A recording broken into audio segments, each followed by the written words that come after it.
ప్రియులారా, మన ప్రభు అయిన యేసు క్రీస్తు నామంలో మీకు శుభోదయం. ఆయనను గూర్చి అనుదిన ఆత్మీయ ఆహారం, ఆగస్ట్ 11 సోమవారం. నేటి మన ధ్యాన లేఖనం ఎజ్రా గ్రంథం 1 అధ్యాయం 2వ వచనం. పరమందలి దేవుడైన యెహోవా లోకమందున్న సకల జనములను నా వశము చేసి ఉన్నాడు. వ్యాఖ్యానాంశం: క్రీస్తు రాకడ బహు దగ్గరగా ఉంది.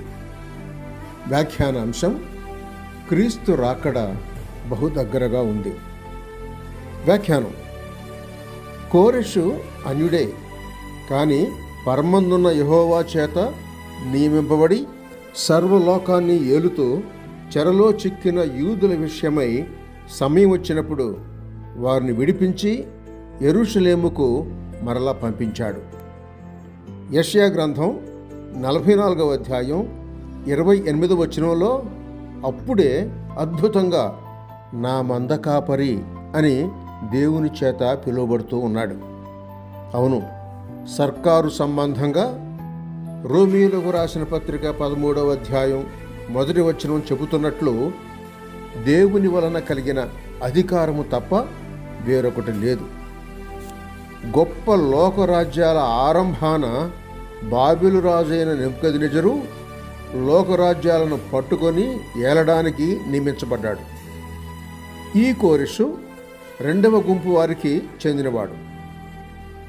కోరెషుకు చెందిన ఈ మాదీయ పారసీకుల వారి తరువాత గ్రేకు వారు లోకాన్ని ఏలారు. 4వ శక్తి అయిన రోమా సామ్రాజ్యం స్థాపించబడి ఏలింది. దానియేలు 2వ అధ్యాయం ప్రకారం రోమా తరువాత 10 రాజుల సమస్య పుడుతుంది. ఈ 10 రాజుల దినాలలోనే తీర్పు చేయటానికి చేతి సహాయం లేని పర్వతము నుండి తీయబడిన గొప్ప రాయిగా క్రీస్తు మళ్ళీ వస్తాడు. దానికి మునుపు తన సంఘాన్ని భూలోకం నుండి తీసివేయటానికి ప్రభువు ఆకాశమండలం మట్టుకే దిగి వస్తాడు. లోకంలో జరుగుతున్న కార్యాలను బట్టి క్రీస్తు రాకడ బహు దగ్గరగా ఇప్పుడే వచ్చింది అని అనుకోకుండా ఉండలేం. మీరు సిద్ధపడి ఉన్నారా లేదా? విగ్రహాలను విడిచిపెట్టి దేవుని వైపు తిరగాలి. 3వదిగా, రాబోవు క్రీస్తు కొరకు కనిపెట్టుకొని ఉండాలి. తెస్సలోనికేయులకు రాసిన 1వ పత్రిక 1వ అధ్యాయం 9-10 వచనాలు ధ్యానించండి. సహోదరుడు సైలస్ ఫాక్స్. శుభములతో వందనాలు.